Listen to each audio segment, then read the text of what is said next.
কেমন করে রাজত্ব চালান এ কাইফিয়াতের বর্ণনা দেওয়া হয়েছে। এবং আল্লাহ রাব্বুল আলামিন বাদশাহ হিসেবে তার সৃষ্টির জগতের প্রতি কেমন আচরণ করেন এটা চমৎকার ভাবে বর্ণনা দিয়ে সর্বশেষ কাফেরদের দৃষ্টি আকর্ষণ করে তাদেরকে রাসূলের রিসালাত এবং আল্লাহর ওয়াহদানিয়াত রাবুবিয়াতকে স্বীকার করে নেওয়ার জন্য উদাত্ত আহ্বান জানিয়েছেন। সর্বশেষ আয়াত দিয়ে শেষ করেছেন, হে পৃথিবীর মানুষ, আমি আকাশ জমিন এবং জমিনের নিচে যা আছে সব কিছুর প্রেসিডেন্ট। আমি যদি কোনোদিন হঠাৎ করে নির্দেশ দেই, হে পৃথিবীর সর্বনিম্ন স্তরের পানি তোমরা সরে যাও, ঘুম থেকে উঠে যখন দেখবে তোমরা টেপগুলো ছেড়ে দিচ্ছ পানি নাই, টিউবওয়েল চাপছ পানি নাই, শ্যালো স্টার্ট করছো পানি নাই, মোটর বসিয়ে মোটর স্টার্ট দিচ্ছ অথচ পানি নাই, বলো তো তখন কেমন অবস্থা হবে? অর্থাৎ আমার রাজত্বে বাস করে আমার বাদশাহী ফরমান না মেনে যদি বাদরামি ইতরামি করো, আমি আল্লাহ যে আদর করতে পারি, সেই আল্লাহ শাসন করতে পারি, যে আল্লাহ রহম করতে পারি, ওই আল্লাহ গজব দিয়ে ধ্বংস করে দিতে পারি। এই সূরার এটা হলো উপজীব্য। কথা বুঝাতে পেরেছি?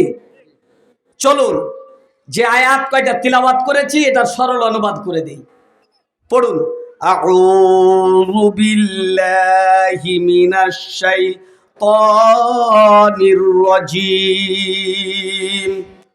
ওই যে ওই ভাইরা বসে আছেন যারা, আল্লাহর ওয়াস্তে আপনাদের মুখগুলো বন্ধ করে দিন, আর কোনোদিন আউযুবিল্লাহ পড়বেন না, কারণ শয়তান আপনার চিন্তা চেতনায় জাকা গেড়ে বসে আছে। জোরে বলেন নাউযুবিল্লাহ। কোরআনের মাহফিলে বসে আউযুবিল্লাহ পড়বেন না, বিসমিল্লাহ পড়বেন না, সুবহানাল্লাহ পড়বেন না, আলহামদুলিল্লাহ পড়বেন না। সার্কাস দেখতে এসেছেন এখানে? পড়েন, আউযু বিল্লাহি মিনাশ শাইতানির রাজীম, বিসমিল্লাহির রাহমানির রহিম। জবান খুলে শুনুন, কান খাড়ো করে বিবেকের দরজাটা খুলে দিয়ে শুনুন আল্লাহ রাব্বুল আলামিন কি বলছেন।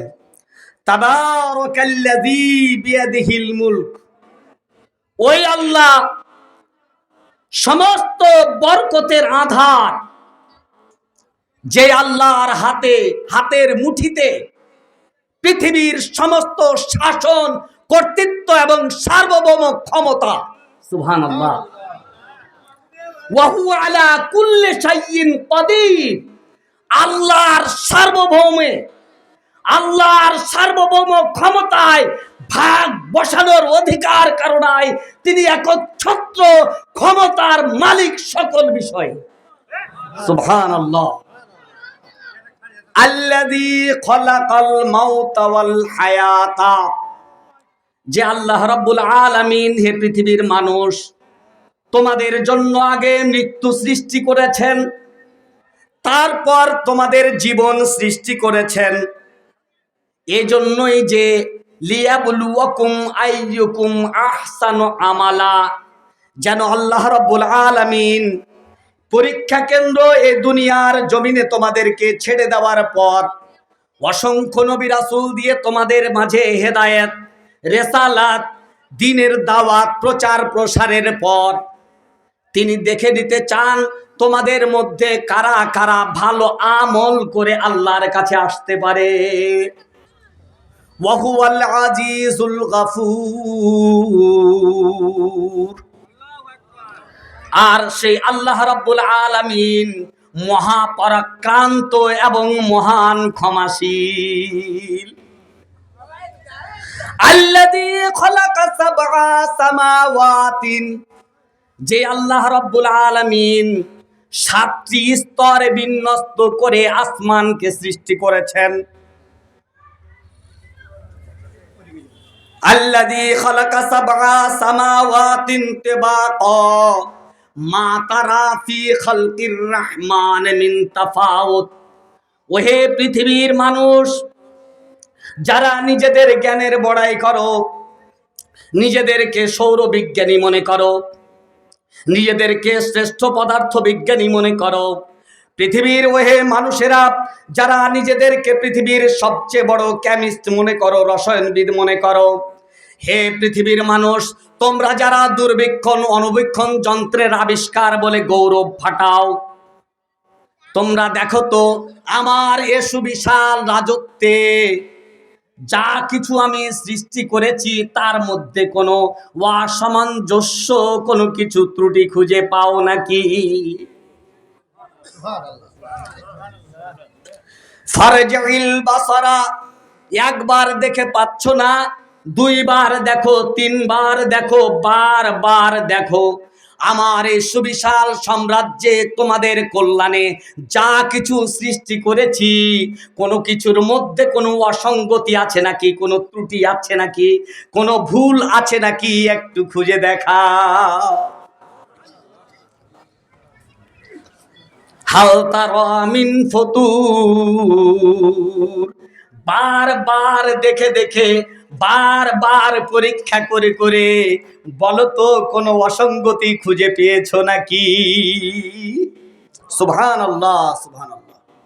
সম্মানিত হাজিরিন, কোরআনুল কারিমে সূরা মুলক আল্লাহ রাসূল সাল্লাল্লাহু আলাইহি ওয়াসাল্লাম বলেছেন, সূরা মুলক হলো আল মানিআতু মিন আযাবিল্লাহি ওয়ান নাজিয়াতু মিন আযাবিল্লাহি তুনজিহি লিসাহিবিহি। সুবহানাল্লাহ। কোরআনুল কারিমে সূরা মুলক মানুষকে কবরের আযাব থেকে নাজাত দানকারী, প্রতিরোধকারী সূরা। সুবহানাল্লাহ বলেন। ইমাম হাকিম রাহমাতুল্লাহ আলাইহি সহিহ সনদে হাদিসটা নিয়ে এসেছেন। হযরত আবু হুরায়রা রাদিয়াল্লাহু তাআলা আনহু থেকে বর্ণিত, তিনি বলেন, কুরআনুল কারিমে 30 আয়াত সম্বলিত একটা সূরা আছে। সুবহানাল্লাহ বলেন। কোন ব্যক্তি যদি এই সূরাটি প্রত্যেক রাতে পড়ে প্রত্যেক দিন পড়ে অথবা রাতে পড়ে, গুফিরা লাহু, তার জীবনের সব গুনাহ আল্লাহ মাফ করে দেন। হযরত আব্দুল্লাহ ইবনে মাসউদ রাদিয়াল্লাহু তাআলা আনহু বলেন, একজন ব্যক্তিকে যখন কবরে রাখা হবে, কবরে রাখার সাথে সাথে দুইজন ব্যক্তি আসবে। একজন ব্যক্তি কবরে রাখা ব্যক্তির মাথা, বুকের কাছে বসবে আর বলবে, ফায়াকুলু লাইসা লাকুম আলা মা ক্বাবলি সাবিল, তোমরা কেউ আমার আগে কোনো উত্তর দিবে না, আমার আগে কেউ কিছু বলতে পারবে না, কেউ কিছু করতে পারবে না, কারণ আল্লাহর এই বান্দা তার মুখ দিয়ে আমাকে তেলাওয়াত করতো। জোরে বলেন সুবহানাল্লাহ। এটা বলতে বলতে ওই ফেরেশতা, বুকের কাছের ফেরেশতা মুখের কাছে বসবে, বসে বলবে, হে কবরবাসী লোকের অঙ্গ প্রত্যঙ্গগুলো, তোমরা যে যাই বলো, আমার করার আগে তোমরা কেউ কিছুই করতে পারবে না, কারণ এই কবরে শায়িত ব্যক্তি তার মুখ দিয়ে আমাকে উচ্চারণ করেছে। সম্মানিত হাজিরিন, রাসূলুল্লাহ সাল্লাল্লাহু আলাইহি সাল্লামের একজন সাহাবী বলেন, আমাদের জমানায় আমরা একদিন সফর করে এসে, আমি জানি না এটা কবর, একটা গর্তের মধ্যে বিছানা বিছিয়ে শুয়ে পড়েছি। হঠাৎ করে শুনতে পাই আমার পিঠের নিচ থেকে কে যেন বিড়বিড় করে কুরআন তিলাওয়াত করছে। অন্ধকার জঙ্গল, ধুধু মরুভূমি। আমি চমকে উঠে চতুর্দিকে আলো জ্বেলে খুঁজছি, কাউকে খুঁজে পাচ্ছি না। আমি বুঝতে পারছি আমি যেখানে শুয়ে আছি আমার বিছানার নিচ থেকে আওয়াজ আসছে। আমার হাতে একটা জিনিস ছিল, ওটা দিয়ে খুঁড়লাম, দেখলাম একজন ব্যক্তি শস্যমণ্ডিত কবরে বসে বসে এই সূরাটি তিলাওয়াত করছে। আমি দেখে ভয় পেয়ে দৌড়ে পালিয়ে গেলাম, গিয়ে মসজিদে নববীতে সালাতুল ফজর আদায় করে রাসূলের কাছে ঘটনাটা বর্ণনা করলাম। রাসূল আরবি সাল্লাল্লাহু আলাইহি সাল্লাম বললেন, হে আমার সাহাবী, তুমি যা দেখেছো তা সত্য দেখেছো। জোরে বলুন সুবহানাল্লাহ। আমার দিকে তাকা। তুমি যা দেখেছো তা সত্য দেখেছো। আল্লাহর এই বান্দা, কবরস্থ হয়ে যাওয়া বান্দা, প্রতিদিন সবার আগে দিয়ে সূরাতুল মুলক, তাবারাকাল্লাযী বিয়াদিহিল মুলক সে তেলাওয়াত করত। এই জন্য আল্লাহ রাব্বুল আলামিন তার কবরে একজন ফেরেশতাকে মোতায়েন করে দিয়েছে। কিয়ামত হওয়া পর্যন্ত ফেরেশতা ওই কবরে তার জন্য সূরাতুল মুলক পড়তে পড়তে আল্লাহর আদালতে ওই লোককে নিয়ে সে উত্থিত হবে। জোরে বলুন সুবহানাল্লাহ। সম্মানিত উপস্থিতি, আপনাদের কাছে আমি আকুল আবেদন জানাতে চাই, আমরা কি প্রতি রাত্রে সূরাতুল মুলক পড়ব ইনশাআল্লাহ? জোরে বলেন, পড়ব তো ইনশাআল্লাহ? আল্লাহ আমাদেরকে কবুল করুন। সম্মানিত হাজিরিন, এই সূরার শুরুতে আল্লাহ রাব্বুল আলামিন তাবারাকাল্লাযী শব্দটি নিয়ে এসেছেন। এই তাবারাকা শব্দটি কুরআনুল কারীমে 8 জায়গায় আল্লাহ রাব্বুল আলামিন ব্যবহার করেছেন। কয় জায়গায়? 8 জায়গায়। সূরাতুল মুলকে, সূরাতুল ফুরকানে 2 জায়গায়। তাবারাকাল্লাযী নাযালাল ফুরকানা আলা আবদিহি লিয়াকুনা লিল আলামিনা নাযীরা। ওই আল্লাহ বরকতময়, যিনি তার বান্দার কাছে সত্য মিথ্যার পার্থক্যকারী একটি নির্দেশনা বহি নাজিল করেছেন, যাতে করে রাসূল আরবি সাল্লাল্লাহু আলাইহি সাল্লাম এই নাজিলকৃত কুরআনুল কারীম দ্বারা গোটা পৃথিবীবাসীকে ভয় প্রদর্শন করতে পারে। জোরে বলুন সুবহানাল্লাহ। সূরা ফুরকানের 10 নম্বর আয়াতে আল্লাহ রাব্বুল আলামিন বলেছেন, তাবারাকাল্লাযী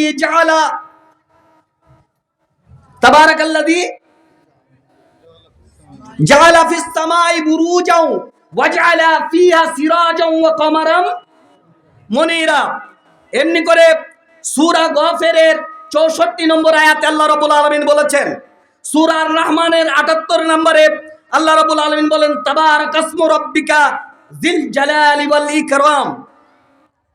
সম্মানিত হাজিরিন, প্রত্যেক জায়গায় তাবারাকাল্লাযী বিয়াদিহিল মুলক, তাবারাকাসমু রাব্বিক, তাবারাকাল্লাযী দ্বারা আল্লাহ রাব্বুল আলামিনের সার্বভৌমত্বের ঘোষণা দেওয়া হয়েছে।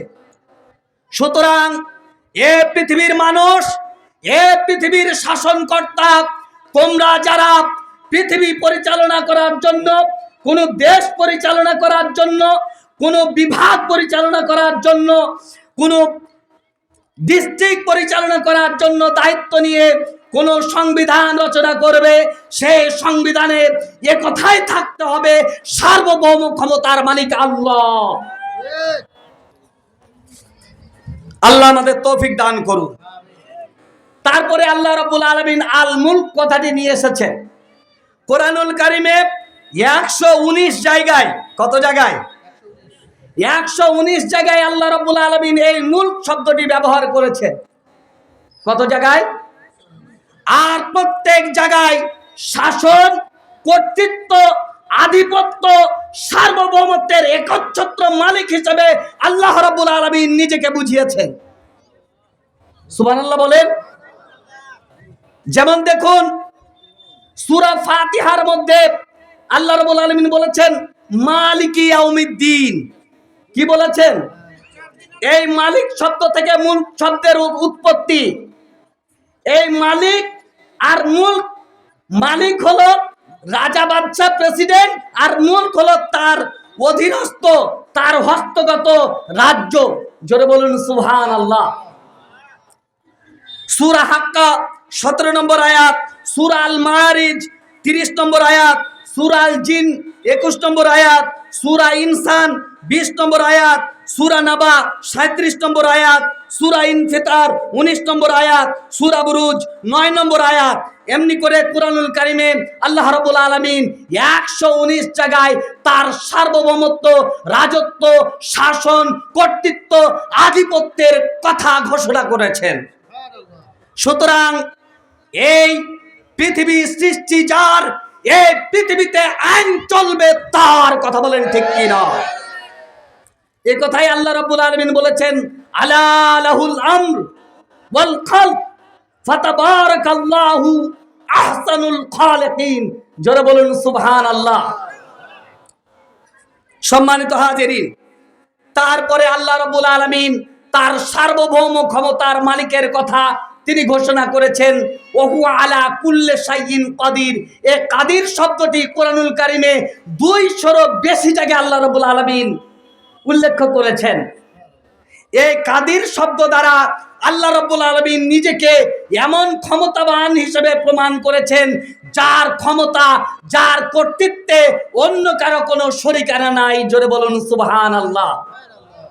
সূরা জুমারে আল্লাহ রাব্বুল আলামিন বলেছেন, ওয়ামা কাদারুল্লাহ হাক্কা কাদরিহি ওয়াল আরদু জামিআন কাবযাতুহু ইয়াওমাল কিয়ামা ওয়াস সামাওয়াতু মাদহিয়াতুন বিয়ামিনি সুবহানাল্লাহি আম্মা ইউশরিকুন। জোরে বলুন সুবহানাল্লাহ। সম্মানিত হাজিরিন, তারপরে 2 নম্বর আয়াতে অনেক কথা ছিল, সময় নাই। 2 নম্বর আয়াতে মূল উপজীব্য বিষয় হলো জীবন এবং মৃত্যু। বলেন কি?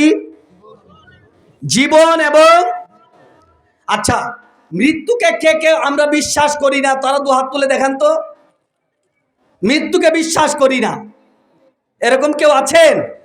না। মৃত্যু, আল্লাহ আগে মৃত্যুকে সৃষ্টি করেছেন। আজকে আসার আগে হাদিসের একটা কিতাব আমি কোনোদিন পড়ি নাই, আজকেই পড়েছি সকালবেলা। জোরে বলুন সুবহানাল্লাহ।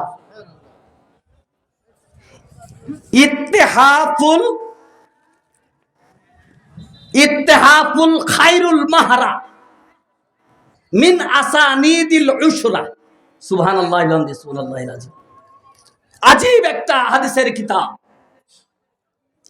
সেখানে রাসূল আরবি সাল্লাল্লাহু আলাইহি সাল্লাম থেকে সহিহ সনদে একটা বর্ণনা এসেছে, আল্লাহ রাব্বুল আলামিন এই পৃথিবীর সাম্রাজ্য সৃষ্টি করার আগে, আমি আপনাদের মনোযোগ আকর্ষণ, আল্লাহ রাব্বুল আলামিন এই পৃথিবী সৃষ্টি করার আগে সর্বপ্রথম মৃত্যুকে সৃষ্টি করেছেন।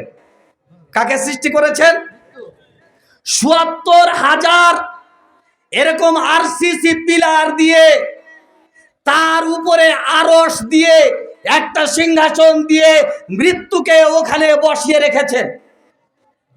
এবং ১,০০০ মাইল পূর্ব, ১,০০০ মাইল উত্তর, ১,০০০ মাইল দক্ষিণ, ১,০০০ মাইল পশ্চিম, এত বড় বড় শিকল দিয়ে তাকে বেঁধে রেখেছেন। ৭০,০০০ পর্দা দিয়ে তাকে ঢেকে রেখেছেন। এই মৃত্যুর 4টা পাখা। কয়টা পাখা? আল্লাহ রাব্বুল আলামিন মৃত্যুকে ঢেকে, সৃষ্টি করার পর মৃত্যুকে ঢেকে দিয়ে হযরত আজরাইল আলাইহিস সালাতু ওয়াস সালামকে সৃষ্টি করলেন। সৃষ্টি করার পরে আজরাইল আলাইহিস সালাতু ওয়াস সালামকে কুরআনের পরিভাষায় মালাকুল মাউত বলা হয়। কি বলা হয়? মানে মৃত্যুর প্রেসিডেন্ট। সুবহানাল্লাহ। যার আদেশে মৃত্যু চলবে। আমার দিকে তাকান একটু, তারপরের বয়ানে আসছি আমি। এবার আল্লাহ রাব্বুল আলামিন হযরত আজরাইল আলাইহিস সালাতু ওয়াস সালামের কাছে গিয়ে বললেন, আজরাইল, তোমাকে আমি মৃত্যুর দায়িত্ব দিচ্ছি। আজরাইল আলাইহিস সালাতু ওয়াস সালাম বললেন, আল্লাহ ওটা কি আবার? বললেন যে ওটা দেখাবো তোমাকে, একটু পরে দেখাবো। জোরে বলেন সুবহানাল্লাহ। ফেরেশতা সৃষ্টি করলেন। আল্লাহ রাব্বুল আলামিন তার আরশ, কুরসি, লৌহ কালাম এগুলো পাহারা দেওয়ার জন্য কোটি কোটি ফেরেশতা সৃষ্টি করলেন। সৃষ্টি করার পর আল্লাহ রাব্বুল আলামিন আরশে আজিমে স্থান গ্রহণ করে মৃত্যুকে ডাক দিলেন, মৃত্যু তুমি একটু এসো। মৃত্যু 4 পাখা বিশিষ্ট, আসমান জমিন, 7 আসমান 7 জমিন পর্যন্ত বিস্তৃত মৃত্যুর এক একটি পাখা। আল্লাহ রাব্বুল আলামিনের আদেশ পাওয়ার পরে এই মৃত্যু তার ডানা ঝাপটাতে ঝাপটাতে আল্লাহ রাব্বুল আলামিনের সামনে এসে সিজদায় পতিত হলো। মৃত্যুর এক ডানার ঝাপটাতে আল্লাহ রাব্বুল আলামিনের সমস্ত ফেরেশতা ইন্তিকাল করলেন। বলেন ইন্না লিল্লাহি ওয়া ইন্না ইলাইহি রাজিউন। জিবরাইল আলাইহিস সালাতু ওয়াস সালাম বেহুশ হয়ে গেলেন। আল্লাহ রাব্বুল আলামিনের নির্দেশে যখন হুঁশ ফিরে এলো, আজরাইল আলাইহিস সালাতু ওয়াস সালামের হুঁশ ফিরে এলো। আজরাইল আলাইহিস সালাতু ওয়াস সালাম আল্লাহকে বললেন, রব্বুল আলামিন, আপনি কাকে সৃষ্টি করার পরে আমাকে কাকে দায়িত্ব দিলেন? আল্লাহ রাব্বুল আলামিন বললেন, আমি যে এত বড় মৃত্যুকে সৃষ্টি করেছি আজরাইল, তুমি চিন্তা করো না, এই মৃত্যু তোমার কথা অনুযায়ী চলবে। জোরে বলেন সুবহানাল্লাহ। আমার ভাইরা, এই মৃত্যু সম্পর্কে আমরা খুব কদাচি ভাবি। আমি বারবার বলি, একটা হাদিসের কিতাব, এই কিতাবে উল্লেখ আছে হযরত ঈসা রূহুল্লাহ আলাইহিস সালাতু ওয়াস সালামের জমানায় হযরত ঈসা রূহুল্লাহ আলাইহিস সালাতু ওয়াস সালাম রাস্তা দিয়ে যাচ্ছে। কবরস্থানের পাশ দিয়ে যাওয়ার সময় তার মনে হলো কবরের মানুষদের সাথে তিনি একটু কথা বলবেন। একটা কবরে গিয়ে তার লাঠি দিয়ে একটা বাড়ি দিয়ে বললেন, ইয়া আব্দুল্লাহ কুম বিইজনিল্লাহ। সুবহানাল্লাহ। লাঠির আঘাত পাওয়ার সাথে সাথে ওখান থেকে একজন ব্যক্তি উঠলেন, যিনি আল্লাহর তাসবিহ বর্ণনা করছেন। জোরে বলেন সুবহানাল্লাহ। সালাম দিয়ে বললেন, আসসালামু আলাইকুম ইয়া ঈসা রূহুল্লাহ। ঈসা আলাইহিস সালাতু ওয়াস সালাম তাকে জিজ্ঞেস করলেন, ভাই তোমার নাম কি?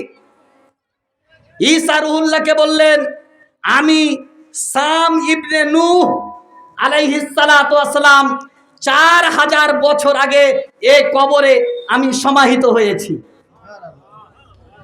ঈসা আলাইহিস সালাতু ওয়াস সালাম বললেন, ভাই আপনি যদি চান দুনিয়াতে বেঁচে থাকবেন, আমি আল্লাহর কাছে আপনার জন্য ফরিয়াদ করব, আল্লাহ যেন আপনাকে নতুন জীবন দান করে। এবার হযরত সাম ইবনে নূহ আলাইহিস সালাতু ওয়াস সালাম বললেন, ভাই ঈসা রূহুল্লাহ, আপনি যে আল্লাহর কাছে আমাকে জিন্দা করার জন্য চাইবেন, তারপরে কি আবার মৃত্যু হবে? ঈসা রূহুল্লাহ আলাইহিস সালাতু ওয়াস সালাম বললেন, হে আল্লাহর পয়গম্বর, আপনি আল্লাহর রাসূলের ছেলে রাসূল। জোরে বলেন সুবহানাল্লাহ। আপনি কেন মৃত্যুকে এত ভয় পাচ্ছেন? এবার হযরত সাম ইবনে নূহ আলাইহিস সালাতু ওয়াস সালাম বললেন, হে আল্লাহর রাসূল ঈসা আলাইহিস সালাতু ওয়াস সালাম, আজ থেকে 4000 বছর আগে আজরাইল আলাইহিস সালাতু ওয়াস সালাম এসে যখন সালাম দিয়ে আমার বুকে তার হাত রেখে আমার রূহটি কবজ করে, ওই কবজ করার যন্ত্রণা এখনো আমি বারবার ঘেমে ঘেমে উঠি। কয় হাজার বছর? অথচ আমরা এই মৃত্যু নিয়ে খুব কমই ভাবি। অথচ এটাই পৃথিবীর সবচেয়ে নির্মম নির্জলা সত্য কথা, যে জীবন আসার আগে মৃত্যু আমার জন্য নির্ধারিত হয়ে আছে। কথা বলেন ঠিক কিনা? আল্লাহ রাব্বুল আলামিন কুরআনুল কারীমে বলেছেন, কুল্লু নাফসিন যায়কাতুল মাউত, প্রত্যেক আত্মাকে মৃত্যুর স্বাদ গ্রহণ করতে হবে।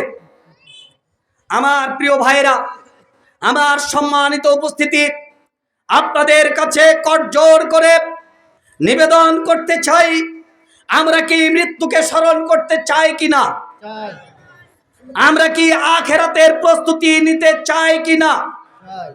দেখুন সূরা হাসর 18 নম্বর আয়াত, আল্লাহ রাব্বুল আলামিন কি বলছেন?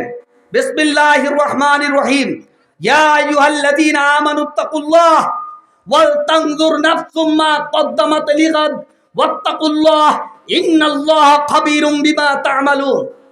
হে ঈমানদারেরা, তোমরা আল্লাহকে ভয় করো, আর তোমাদের একবার পর্যালোচনা করা উচিত নিজের খবর নেওয়া উচিত, একবার নিজেকে প্রশ্ন করা উচিত, আমি যে কালকে আল্লাহর কাছে যাব, আমি কি নিয়ে যাচ্ছি? আমি কি কোনো মাল সামানা নিয়ে যেতে পারছি? আমি কি কোনো ভালো আমল নিয়ে যেতে পারছি? একবার তোমাদের চিন্তা করা উচিত। আমার সম্মানিত হাজিরিন, একটু চোখ দুটো, দুনিয়ার চোখ দুটো বন্ধ করুন এবং বুকের কাছে নিজের ডান হাতটা লাগিয়ে দিয়ে চোখ দুটো নিচু করে একবার ভাবুন তো, যেদিন আপনার আম্মা ইন্তেকাল করে, যেদিন আপনার বাবা ইন্তেকাল করে, আপনার চোখের সামনে আপনার দাদা ইন্তেকাল করে, আপনার চোখের সামনে আপনার দাদি ইন্তেকাল করে, আমি আজকে আপনাদের সামনে সত্য একটি ঘটনা বলতে চাই। আপনারা কি শুনতে রাজি আছেন? কালেকশন কি আমি শেষ করব? আমি কি শেষ করে দেব না ঘটনাটা শুনবেন? কবি বলছেন, মাউত কাসিন কুল্লু নাসিন শারেবু কবর বাইতিন কুল্লু নাসিন দাখিলুন। আমার সময় বেশি নাই, খুব সংক্ষেপে বলছি। সেতাবগঞ্জে থাকি আমি আজ থেকে প্রায় 19 বছর আগে। কত বছর আগে? 19 বছর আগে হঠাৎ করে আমাকে একজন মুরব্বী ফোন করলেন, আকমাল তুমি কোথায় আছো? আমি বললাম, আঙ্কেল আমি তো মাদ্রাসায় আছি। কয় যে তাড়াতাড়ি আমার সাথে দেখা করো। আমি তাকে দেখা করতে গেলাম। দেখা করার পরে আমার হাতটা ধরে তার বুকের কাছে লাগিয়ে বললেন, ঘরে চলে আসো।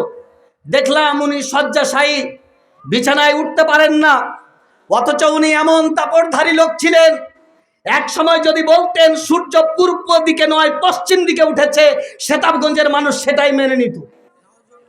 এত ক্ষমতাধর মানুষ ছিলেন উনি। শয্যাশায়ী হয়ে বিছানায় শুয়ে আছেন। এমন সময় আমাকে বলছেন, আকমাল তোকে আমি কতবার ডেকেছি, কেন তুমি আসো নাই? আমি বললাম, আঙ্কেল আপনি ডাকার সাথে সাথে চলে এসেছি, আপনি কখন ডেকেছেন আমি তো জানি না। বললেন, আকমাল আমার ভয় হয়, প্রতিদিন দেখি আমার ঘরে আকাশ থেকে একদল গন্ডা সান্ডা পান্ডা ডাকাতের মতো দুর্ধর্ষ বিকট চেহারার লোক নেমে আসছে, আমার গোটা ঘর ঘিরাও করে লাঠি নিয়ে, মোটা মোটা লোহার জিঞ্জির নিয়ে আমাকে বাঁধার জন্য আসছে, কে মোটা ডান্ডা নিয়ে আমাকে মারার জন্য আসছে, আর আমাকে ধমক দিচ্ছে। তার চোখগুলো এত বড় বড় লাল টকটকে, আমি ভয়ে অস্থির হয়ে যাচ্ছি। আমি ডান পাশ ফিরালে ভয় পাই, বাম পাশ ফিরালে ভয় পাই। আমি তো কিচ্ছু বুঝি না, তুমি আমাকে একটা তাবিজ দাও। কি দাও? তাবিজ দাও। তখন আমি সহিভাবে বুঝতাম না যে তাবিজ দেওয়া না যায়। যাই হোক, কিছু কথা আছে, যাই হোক তারপরে বলছি। আমি বললাম, চাচা আর তাবিজ, কিন্তু আমার এই সেন্সটা ছিল যে চাচা আমি তো তাবিজ ওইভাবে দিই না, তবে আপনাকে কিছু আমল শিখিয়ে দিই। কারণ আমি রাসূলের ওই হাদিসটা জানতাম, আপনি সব সময় পারতপক্ষে যখনই একটু মনে করবেন একটু সুস্থ, মাটিতে হাত দিয়ে তায়াম্মুম করে সারাক্ষণ আস্তাগফিরুল্লাহ আস্তাগফিরুল্লাহ আল্লাযী লা ইলাহা ইল্লা হুয়াল হাইয়ুল কাইয়ুম করতে থাকবেন। সুবহানাল্লাহ। আর আমি বাড়ি গিয়ে দেখি কি করতে পারি আপনার জন্য। আমি বাড়িতে এসে হাদিসের কিতাব খুললাম, দেখলাম রাসূল আরবি সাল্লাল্লাহু আলাইহি ওয়াসাল্লাম বলেছেন, একজন মানুষের মৃত্যু যখন সন্নিকটে চলে আসে, তার মৃত্যুর 40 দিন আগে সে যদি ভালো আমলকারী হয়, তাহলে আল্লাহর রহমতের ফেরেশতারা 70 জন ফেরেশতা পালাক্রমে তার বাড়ি ঘেরাও করে তার বাড়িতে তার বিছানা পর্যন্ত যাতায়াত করতে থাকে এবং তাকে তার কবর পর্যন্ত দেখাতে থাকে। কখনো জান্নাতের কিছু দৃশ্য দেখায়, কখনো তাকে কবরের দিকে হাসতে হাসতে তাকে ডাকে। সে সব বলতে পারে, কিন্তু ওই দৃশ্য কারো কাছে সে শেয়ার করতে পারে না। সুবহানাল্লাহ বলেন। এরকম একজন মানুষের কথা আমার খুব মনে আছে। মৃত্যুর 15 দিন আগে একই বিছানায় শুয়ে হঠাৎ করে হাত ধরে কাঁদতে কাঁদতে অস্থির বললেন, আকমাল উঠো। আমি উঠলাম। উঠার পরে বললেন, ওই ঘরে আমার ছেলে মেয়েরা আছে, তাদেরকে ডাক দাও। ডাক দিলাম, বললেন ওই ঘরে তোমার চাচা আছে, তাকে ডাক দাও। ডাক দিয়ে আসলাম, হাত ধরে বসে উনি দেখলাম উনার স্বামীর হাতটা একদিকে নিয়ে উনার বুকে লাগিয়ে অঝোর নয়নে কাঁদছেন। উনার স্বামী উনাকে বলছেন, তোমার কি হয়েছে, কেন তুমি কাঁদছো? বলছে যে হে উমুকের বাবা, আমার বিশ্বাস আমি আর পৃথিবীতে বাঁচবো না, আমি নাই। কেন? হঠাৎ করে দেখি আকাশ থেকে সাদা পোশাকধারী, পাগড়িধারী, বিশাল বিশাল লম্বা, কি সুন্দর সূর্যের চেয়ে উজ্জ্বল চেহারার কিছু মানুষ আমার ঘরে নেমে এলো। তার মধ্যে দুইজন মানুষকে দেখলাম। আমি আমার জীবনের আল্লাহর কসম, এ কুরআন ছুঁয়ে বলছি, সে ঘটনার আমি বাস্তব সাক্ষী। বললেন আমার ঘরে নেমে এলো। নেমে আসার পরে দুইজনের হাতে দেখি এত বড় বড় বই, বইগুলো মনে হচ্ছে সবগুলো পাতা সোনা দিয়ে মোড়া। একজন বইটা ধরে এ পাতা ও পাতা উল্টাচ্ছে আর বলছে চলো, আর মনে হয় 14-15 দিন সময় আছে, ও ভয় পাবে, চলো আমরা চলে যাই। আরেকজন বলছে ওকে ভয় দেখানোর জন্য আসিনি, ওকে সুসংবাদ দেওয়ার জন্য এসেছি। তার আরো বড় ঘটনা আমি বলছি না, তার 15 দিনের মাথায় তিনি ইন্তেকাল করেন। ইন্তেকালের আগে উনি মহিলা মানুষ, আর একজন মাকে বলছেন বুবু আমাকে একটু পানি দাও, আমি ওযু করি, আর আমার মাথার কাপড়টা একটু ঠিক করে দাও, আমি আল্লাহর কাছে বেপরদা হয়ে আর ওযু ছাড়া যেতে চাই না, আমি আল্লাহর কাছে চলে যাব, আপনি আমার জন্য দোয়া করেন, আমার ছেলেদেরকে একটু দেখে রাখবেন। সুবহানাল্লাহি ওয়া বিহামদিহি সুবহানাল্লাহিল আযীম বলুন। এবার দেখলাম ওই ব্যক্তি এভাবে কান্নাকাটি করতে করতে এক পর্যায়ে উনাকে ঢাকা নিয়ে যাওয়া হচ্ছে। ঢাকা যাওয়ার সময় উনি আমাকে ছাড়বেন না, মাইক্রোতে তুলবেন, সেতাবগঞ্জের ওই লোক মাইক্রোতে তুলবেন। আমি কোনো মতো 3-4 জন ধরে আমার থেকে উনার হাতটা ছড়ানো হলো। উনি জানালার দরজাটা খুলে বললেন, আকমাল আমাকে একাই ফেলে যাচ্ছিস, আমি তো চলে যাব, আর তোর সাথে আর দেখা হবে না, কেউ আর তোর হাতটা এভাবে ধরবে না। জোরে বলুন নাউজুবিল্লাহ। সে লোকটা সেভাবে বিদায় নেওয়ার আগের দিয়ে ডাক্তার বলছে তার শরীর থেকে মাংসগুলো খসে খসে পড়ে যেতে দেখেছে। জোরে বলুন নাউজুবিল্লাহ। সম্মানিত হাজিরিন, তাই বলছিলাম আল্লাহ রাব্বুল আলামিন বলেছেন আল্লাযী খালাক তাবারাকাল্লাযী বিয়াদিহিল মুলক, ওই আল্লাহ রাব্বুল আলামিন বরকতময়, যার হাতে সমস্ত শাসন, কর্তৃত্ব এবং আধিপত্যর চাবিকাঠি, তিনি সর্ববিষয়ে ক্ষমতাবান।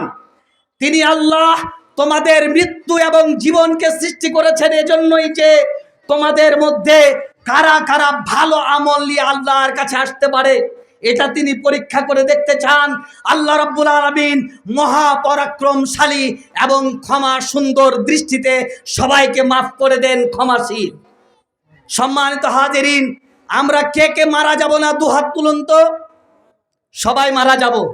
যদি মারা যেতে হয়, মৃত্যুর আগে মৃত্যুর প্রস্তুতি, সৎ আমল, নেক আমল, আল্লাহর প্রতি অগাধ ঈমান, নেক আমল, শিরক মুক্ত এবং বিদআত মুক্ত একক তাওহীদবাদী চেতনা নিয়ে যেন আল্লাহর কাছে যেতে পারি। আল্লাহ রাব্বুল আলামিন আমাদেরকে কবুল করুন এবং এই কোরআনের আয়নায় আমাদের জীবনকে যেন গঠন করতে পারি এবং সূরা মুলক যেন তিলাওয়াত করি প্রত্যেক রাত্রে। আল্লাহ রাব্বুল আলামিন আমাদেরকে কবুল করে নিন। আকুলু কাওলি হাযা আস্তাগফিরুল্লাহ লি ওয়া লাকুম ওয়া লিসাইরিল মুসলিমিন। বারাকাল্লাহু লানা ওয়া লাকুম ফিল কুরআনিল আযীম ওয়া